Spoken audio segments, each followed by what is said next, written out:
Hello everyone. In this video, we are going to talk about formulation methods in finite element analysis.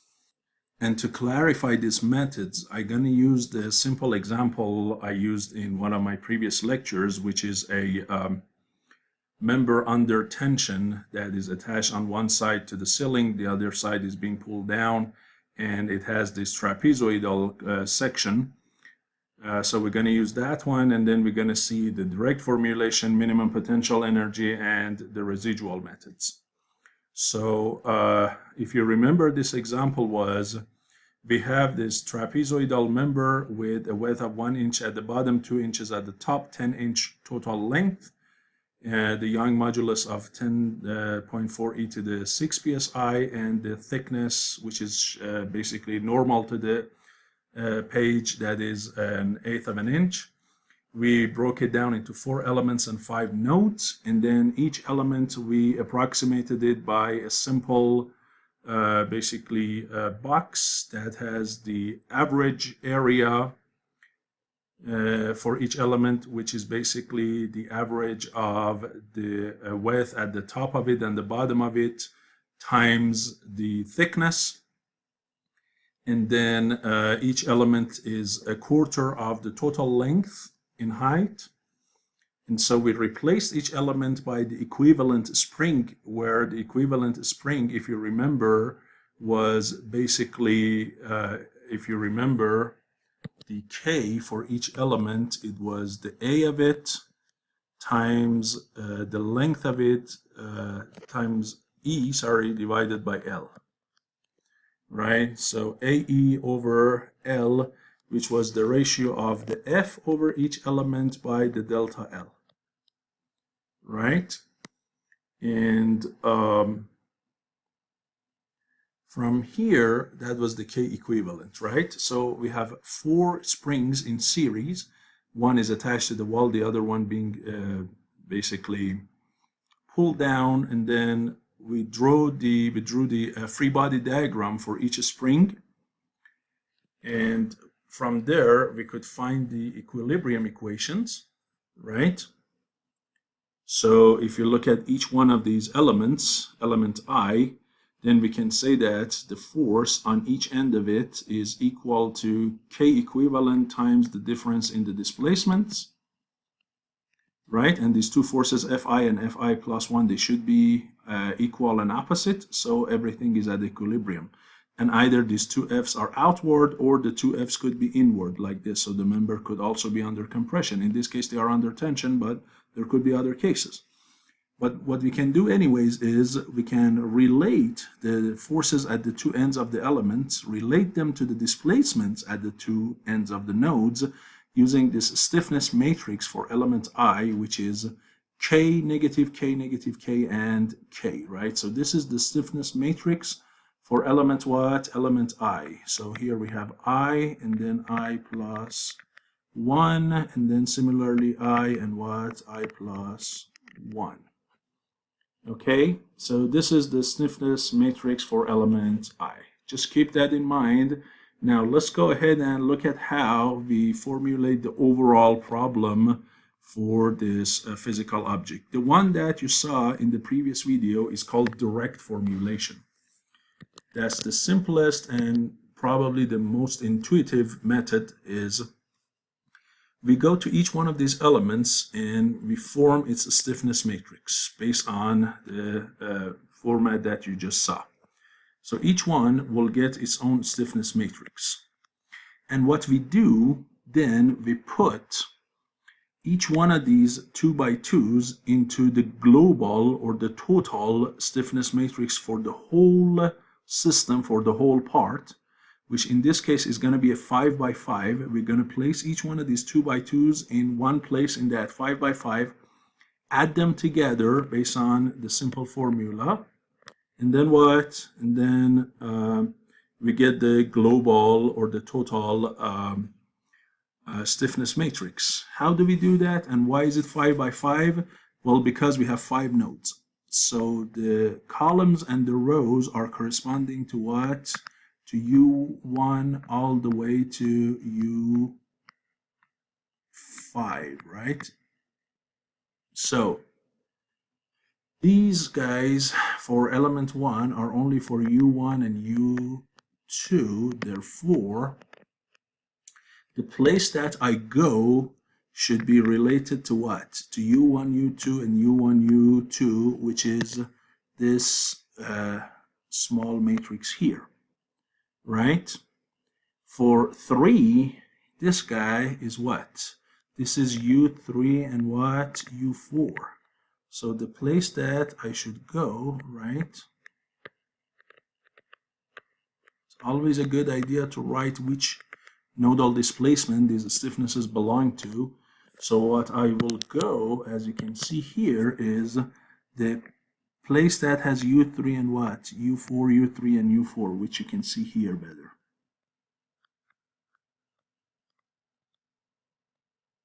And that is this area here, right? So I plug them right into there.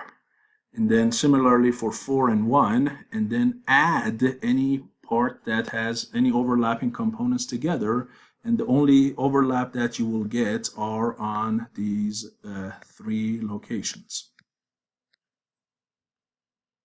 And so this is your total stiffness matrix. Now, remember the formula for a spring was what? It was,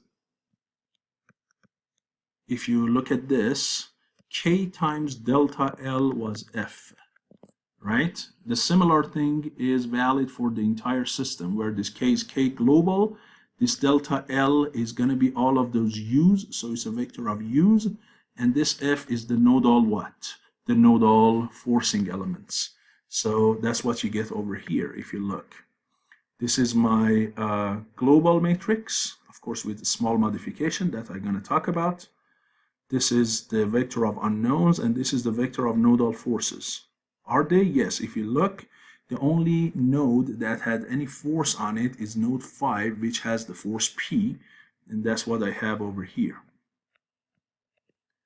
Now, the only difference you see over here is what? Is the first row. The first row here is different from this first row. Why is that? Because when I'm looking at this, I'm also applying the initial condition, the boundary condition. I need a boundary condition to solve this problem. And what is the boundary condition? Well, if you go back, look at node 1, what is it? Node 1 does not move. It's attached to the wall. So what else do I need? Yes, U1 equal what? Equals 0. And if you look, this first row is exactly what? Is exactly writing U1 equals 0. Okay? What's good about writing the first row like that? Well, since I already have my U1, so out of the 5 U's, only 4 of them are unknowns, right? U2 to U5, U1 is already known. So this way, what I have is, I'm going to get from here all of the U's. So I'm going to get U2, I'm going to get U3, I'm going to get U4, and I'm going to get U5. You might say, well, what was wrong with this scenario here? What about this scenario? If I use this matrix, couldn't I solve for it? No. Why not? Because remember I told you the nodal force is only P. Well, that's P if we are only counting what? Only external forces. If we are counting the reactions, then node 1 also has a reaction. If you look here, your node 1, if I draw the free body diagram of the whole object, when I have this P here, there is a reaction like R1 from what? From the wall onto node 1. So ideally, if I want to write it, this guy, if I want to use that first row, then instead of this 0, I have to replace it with R1, which is an extra unknown. And what's the problem? The problem is this. Instead of having all of the unknowns on the left-hand side, now I have what? I have 4 unknowns on the left-hand side and 1 unknown on the right-hand side. Okay? And one of the u's is known by the boundary condition. So what I will do here is I neglect for the moment the internal reaction, the external reactions, just count the external existing forces, which is P, apply the boundary condition here and rewrite it like this, and then I find R1 by going back to the original equation, which from here you can see if you plug in, it's going to be K times K1 times U1 minus K1 times U2. Right, because that K1 is multiplied by U1, that K1 is multiplied by U2, and that's equal to R1. And since this guy is 0, it is going to be really negative, and right, and you'll find that actually the value of it is going to be equal to negative P, and it should be, because otherwise this system is not going to be what? At equilibrium, right? And negative because the direction of it is backwards. So that's one way that you can write your system as what? The matrix K times the unknown vector U is equal to what? Equal to the forcing functions of the nodes, where these are only the forces from outside the environment, not by the boundary condition. The other way you can write it is write it like this. R equals K times U minus F, where F and K and U are the same definitions, and R here is the reaction forces from the boundary condition. So you can either write it this way or write it what? The other way, and then find your reactions as well. Okay? And that's exactly what we did over here. So this method that you find the individual stiffness for elements and then put them into the giant global stiffness, and then from there you can find the nodal displacement, you can find the unknown reactions, and so on. This method, which we have used in the previous video, is the simplest, most intuitive method called direct formulation. But that's not the only method that we use in finite elements. There is at least two other general methods. There are at least two general other methods. One is minimum potential energy, and the other one is the minimum weighted residuals. So let's talk about them. So this method is based on the minimum potential energy principle, which says that, I read it for you because it's very important. For a stable system, the displacements of the system at equilibrium are such that the value of the total potential energy of the system is what? Is minimum. And if you go to my channel, let me show you, under the playlists that is statics, I have one video here that is related to the equilibrium points and their stabilities using potential energy derivatives, and the other one virtual work. And these two, especially this one, are very closely related, especially this one, as I said, to the minimum potential energy principle. Okay, so this video, if you want, you can use that principle to determine the locations of equilibrium in a static system. So this is very similar to that. It says, and clearly this is for a static system, it says, first, how would you find the potential energy in, let's say, a solid object? Well, you find it by the total energy stored in the system, which is called strain energy, minus the work done by the work done from the system onto the external forces, right? So this is the potential energy that is stored in the system. This is the one that you are releasing onto the external forces. So the total, which you show with letter pi here, is all that is stored in the system. Now, the one that is coming into the system as a strain energy is the integral of stress times strain divided by 2 times dV, where dV is a small volume element. And if the system is elastic, in the linear elastic region, then for sigma you replace it by E times epsilon, and this is, by the way, uniaxial mode. Okay, so here you assume that your object is what? Is basically all it has is a single stress element, just like this problem here. All you have is a single sigma, right? Let's say sigma y, and that's all it is. There is nothing else in this case. Okay, in general, this is a little bit more complicated, but this is all you have in this case. And sigma y here is E times epsilon y, as long as the material is in the elastic linear region. And this is clearly the d of this strain energy, d lambda. So for the strain, in this case, if you remember from the previous example we solved, for the strain equals the displacement between two consecutive nodes divided by the original length. Why? Because this is the change in the length of each element, and divided by the original length, that's the definition of strain. So if I plug that in, right, and for dV in this case, if for dV I replace it by what? By basically L or dL times A average. So it's going to be A average times dL. Then A average can come out, integral of dL, because E can come out and the U's can come out. None of them is a function of L. Integral of dL will be L.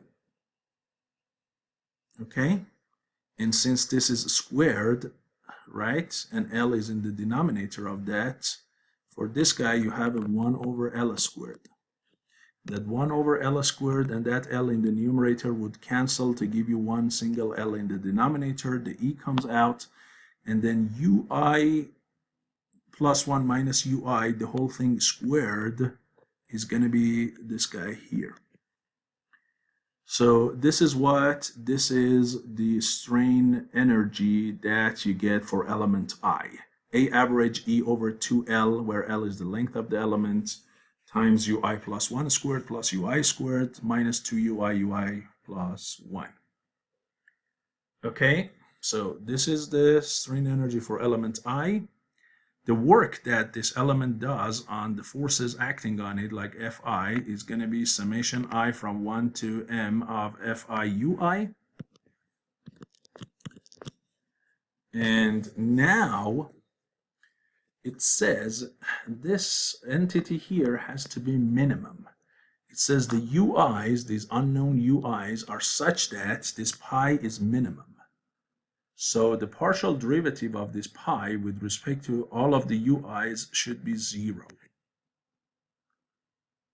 And that's what we do. So the partial of this pi with respect to UI is the partial of this guy with respect to UI minus partial of this one with respect to UI. Now the first term, how do you get the partial of the first term? Well, here we have this term. Take derivative of that with respect to UI partial. The only terms that have partial for UI are what? Are these two. So you get 2UI minus 2UI plus 1. And then for UI plus 1 is the other way around. And you might say, where's the 2 gone? Well, that 2 here and that 2 would cancel each other, so you get no 2 here. And then for UI plus 1 is the other. It's this term and this term that have UI plus 1. And then partials of this works on the external forces are clearly Fi and Fi plus 1. And if you say these guys minus those are equal to 0, what conclusion would you get out of that from the top equation and the bottom equation? Well, just take a look. Top equation will tell you what? Will tell you that UI minus UI plus 1 equals what? It is going to be equal to, or if I have it just written it this way, what is this guy here? that is the K equivalent. So that thing times K equivalent, let's not just cross multiply, write it as is, equals Fi, and the bottom one says K equivalent times Ui plus 1 minus Ui equals Fi plus 1. And have you seen these two equations somewhere? You might say, yes, I have seen it up here. Look, they're just right here. So if I write those equations into the matrix format, the result is exactly going to be the same as what? The direct formulation. So in the simple case of what? Uniaxial stress case like this, the result of the minimum potential energy and the direct formulation for this case are going to be no different. Because the stress is simple, the strain energy is simple, and the formulation are going to be exactly the same. But if the problem is more complicated and the stress has more entries in it, it has tau, it has sigma x and so on, and epsilon, this formulation can give me something that does not look as simple as this. Now, of course, the direct formulation should give me similar thing, but in those cases, this potential energy, if you want to derive stuff with potential energy, that might be easier to go this way than the direct formulation. So if you have multi-direction stress, like planar or spatial stress distributions, the potential energy, minimum potential energy, can replace the direct method, because finding these simple stiffness matrices for elements using the direct method and by finding the equilibriums might not be necessarily as easy as we had here.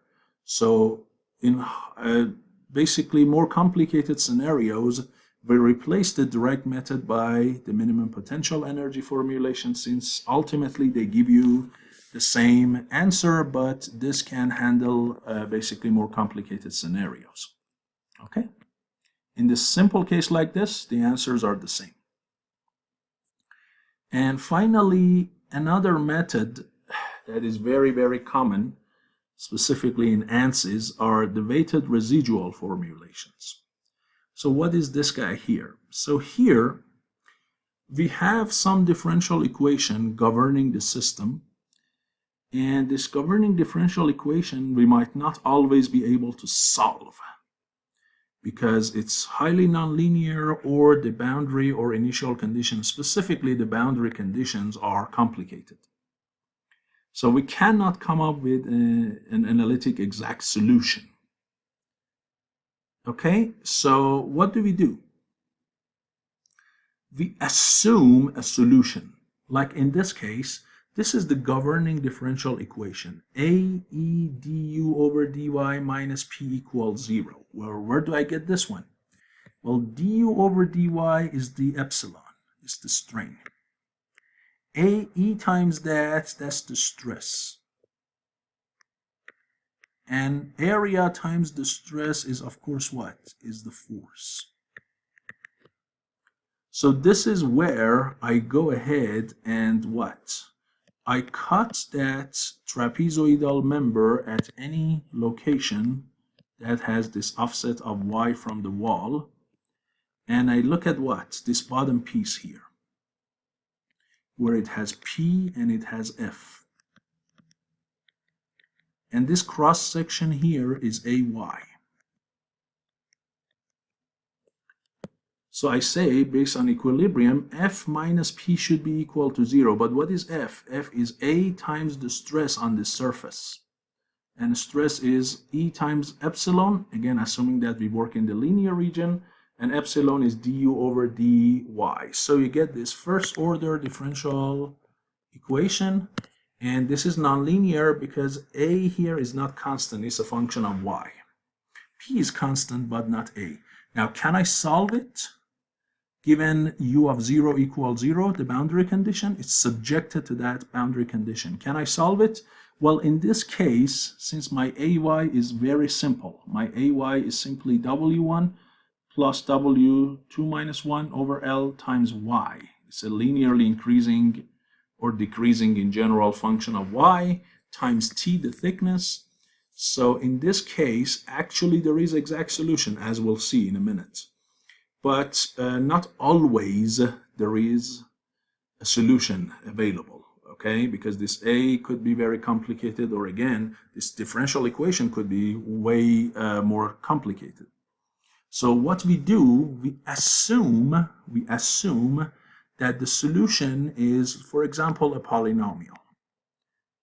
Okay, and this polynomial, let's say, has 3 unknown coefficients because it's what? It's a cubic function with no constant. Now you might say, why didn't you add a constant? Why? Because at u of 0, what? It's 0. So whatever constant I had, it had to be 0 because at y of 0, u is 0. So there is no constant other than 0. So here I assume this function. You might say, why this function out of all functions? Well, because in general, integrating polynomials is much easier. And plus, if you have enough of these polynomials, in general, you can approximate any function u of y, right? You know Taylor series, right? You know Maclaurin series.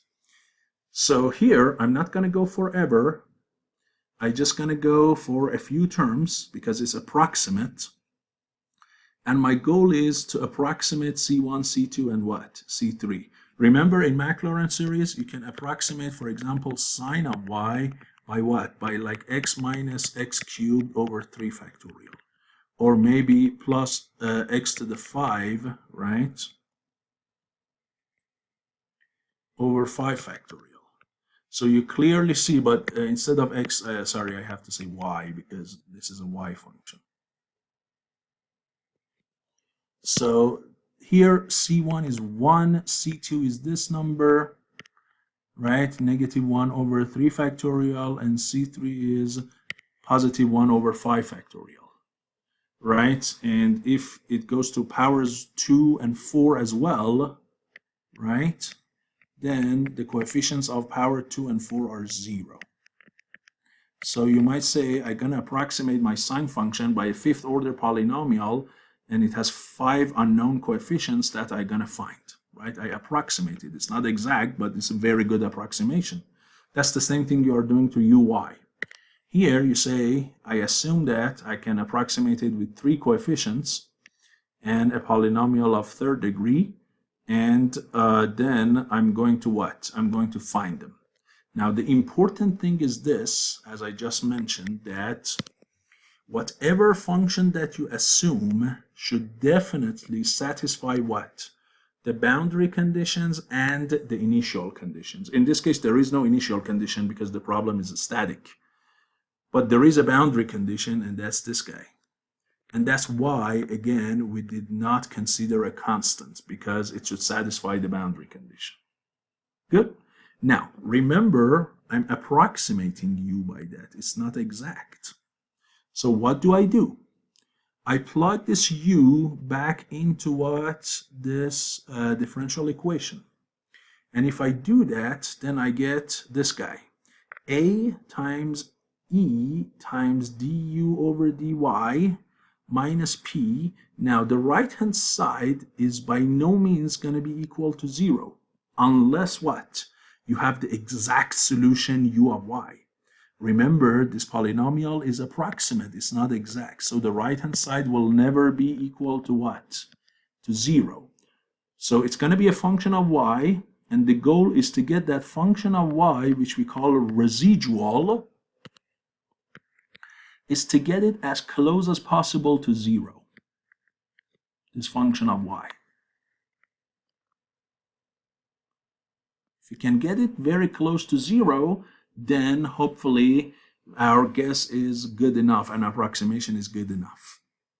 Now the question is, how do we do that? The answer is this. We need to find these coefficients the best that we can, C1, C2, C3. And the answer is, how would you do that? And here there are 4 different methods or sub-methods of weighted residuals that will tell you how to find these coefficients: collocation method, subdomain method, Galerkin method, and least squares method. So let's go ahead and look at these 4 methods. Okay, so what do we do? In the collocation method, which is like the simplest of all, it says I have 3 coefficients that I don't know. In order to find these 3 coefficients, I need 3 equations. Where do I get 3 equations from? Well, I set this R to 0 in 3 specific locations. At 3 y's, at 3 y values, I try to set this residual to what? To 0. You see here I said at several locations, as many as the number of unknown coefficients. So for example here, I put that residual to 0 at L over 3, 2L over 3, and L. And if you plug those values of y into that function, that will give you 3 equations in terms of what? C1, C2, and C3. And if you look at these equations, they are all linear, right? Because this is a number. These are linear in terms of C1, C2, C3, and so on and so forth. So all you will get are 3 linear equations of what? Of C1 and C2 and C3. And from there you can find C1, C2, C3, and then plug them back here, and now you have your approximate function for the solution. Okay? This is the collocation method. Very, very simple. So if you had more coefficients, if you use the higher order polynomial, you set it to 0 at a few more points, right? As many points as the unknown coefficients, and that will force the residual term to be 0 at those locations. Now, does it mean the residual is 0 elsewhere? Of course not.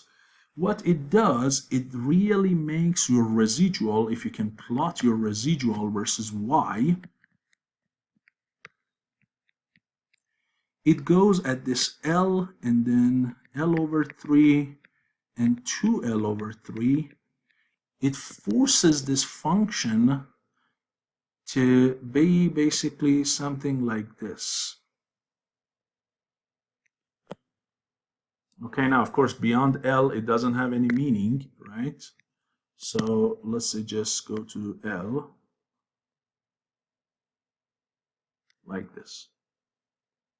So only at these 3 locations, which do not necessarily all correspond to the physical nodes I have, it forces them to be 0. So it makes this R in general a complicated function of y, as you can see here. And then it can pass through what? A bunch of oscillations too. So the more points you use, the more oscillatory this function R is going to be. Okay, so if you use more points and more coefficients, basically you are going to have what? You're going to have a lot of oscillations between them, but probably the height of these oscillations are going to go down. Okay, so you have to keep in mind what you're doing with these coefficients. In polynomial curve fitting, we call this overfitting problem. Okay, which use higher and higher orders, right? Which is not always necessarily a good thing for in between the points. Sometimes it might go actually very large like that.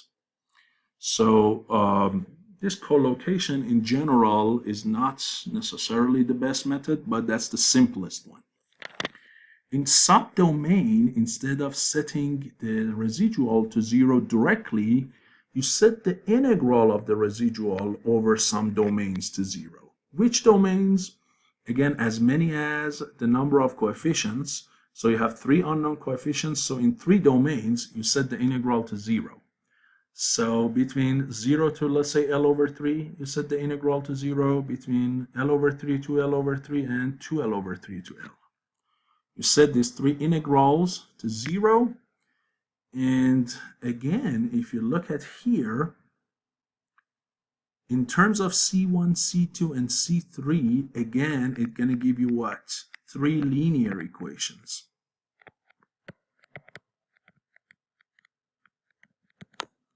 So in terms of solution, it's never harder than the other one.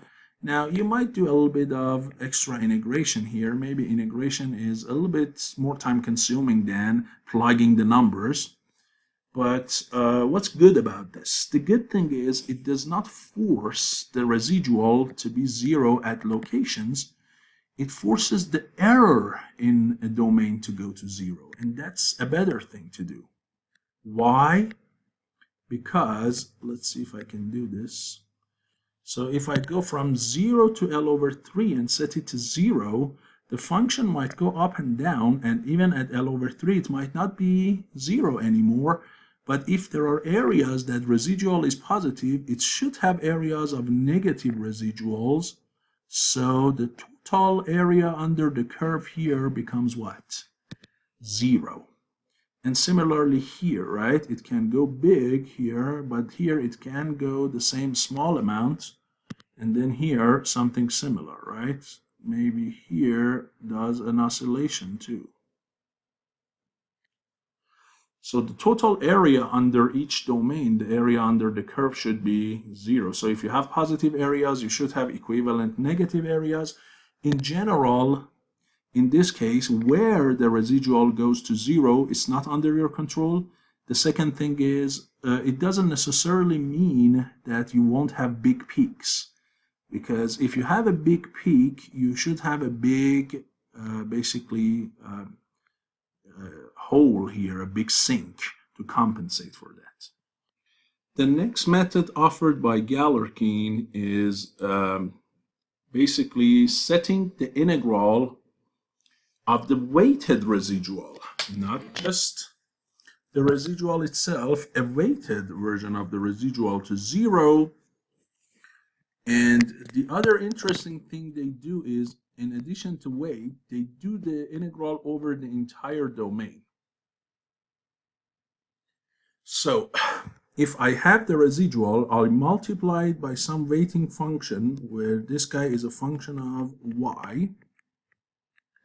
And I set that integral over the entire domain to 0. How many times, or for how many weights? As many as the number of coefficients. So if I have 3 unknown coefficients, I will use 3 weighting functions phi. And the question is, where would you get these weights?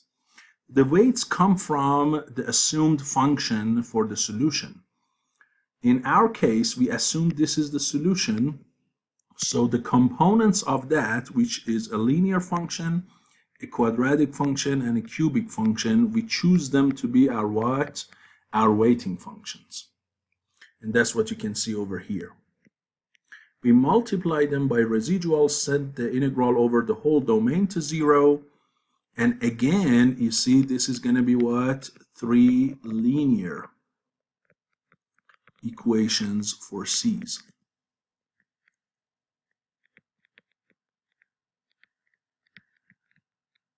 Right? That's the same thing, but you can show that with this method, you are forcing your residual to what we call be perpendicular to these phi's. So your residual term here is perpendicular to all of these phi i's, and mathematically you can show that this can provide most of the time a little bit more accurate solution compared to the subdomain or to the collocation method. Okay, so your weighting functions are coming, or the components of your assumed solution. And this is most of the time the method of formulation for many of the FEA problems. Okay, so that's the Galerkin method. And finally, we have the least squares method, which is here you have a residual term. What your goal is here is you square the residual so it can never go negative. It's always a positive term. You integrate it over the whole domain, and then what? You try to minimize this square of the errors. That's why we call it least of the squares. Okay, how do you keep this guy minimum? By choosing appropriate values for those parameters, C1, C2, and C3. So if I call this whole thing a cost function, J, you try to find J that is minimum. So you can say that my C1 and C2 and C3, these guys are the argmin of J. Right? So partial of J with respect to each one of these CI's should be equal to what? To 0, and so that gives you 3 equations because you are taking derivative with respect to each one of the CI's, and that will exactly give you what you want. And if you look again here, again, this is what? 3 linear equations for C's.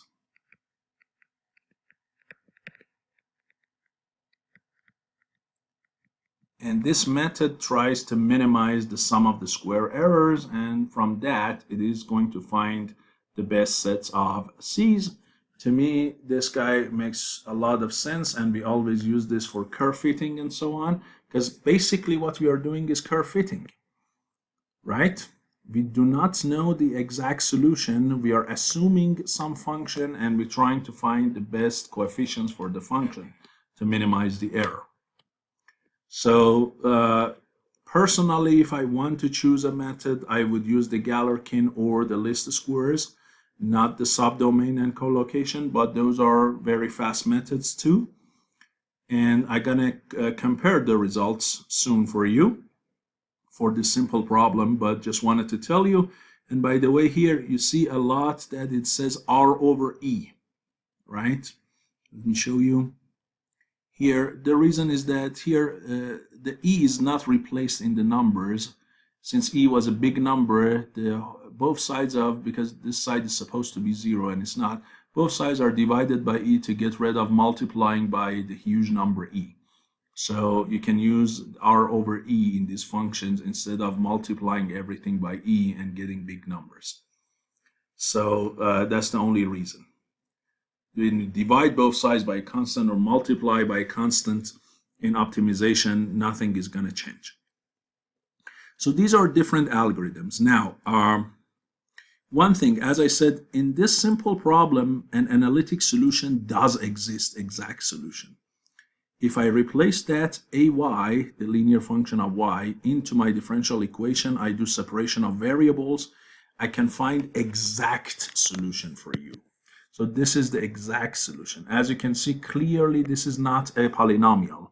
It's a logarithmic function. See, it's a natural log of y.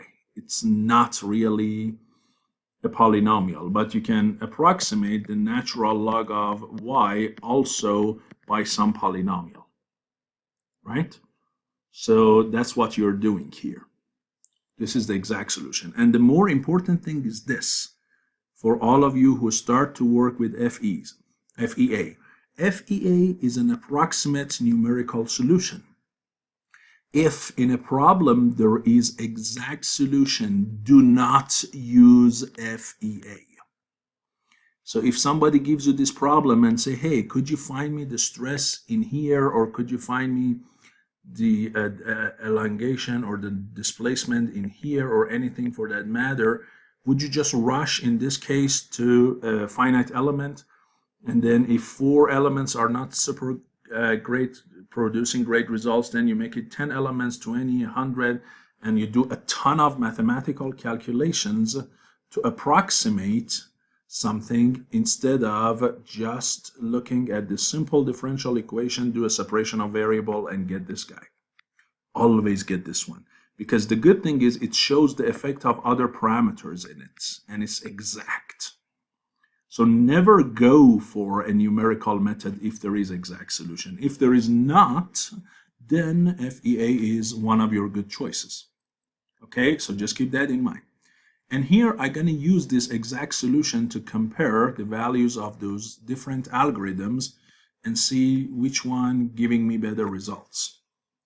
So here at all of these nodes at 0, L over 4, L over 2, 3 over L over 4, and L, the location of the 5 nodes, we have the exact solution, and then we have solutions from collocation, subdomain, Galerkin, least squares, and so on. And you can see that, for example, in most of these cases, if you look at this first one, you see that my least squares is very close, right?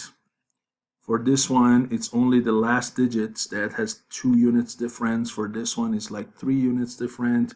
For this one, is a little bit more. It's like 5 units difference, right? And if you look at the other ones, you can probably also see that Galerkin, right? If you look here, it has 7 units. Here it has 14. Here is 9. Here is like 9 again. Right? Let me just write them for sake of comparison. So 14 units, 7, 9, and 9. And here is 0, 5, 3, and 2. And if you go here, that's 2, 4, 3, 3, and here is huge, right? Here is like 46 and 49 and 45 and 51. So clearly you see the collocation method, even for this simple problem, is way more than the other methods. So that's not necessarily the best method. Now in this case, that's interesting, the subdomain method gives better results than Galerkin. And one of the reasons is the problem is simple and we did not use enough of elements. Once the number of elements go up, and once we use more terms for the polynomial, specifically when we use more terms for polynomial, Galerkin starts to show itself. So Galerkin here is a little bit worse than submethod. But clearly you see that your list of squares is amazing, right? And that does make sense for you because you are trying to optimize the error. Okay, not just set it to 0 over some domain or at some locations. Overall, you are trying to minimize it. Okay, so hopefully this video was useful to you and I could pass to you some useful information about formulations in FEA, which we're going to use in our future videos. Thank you, and I will see you in the next video.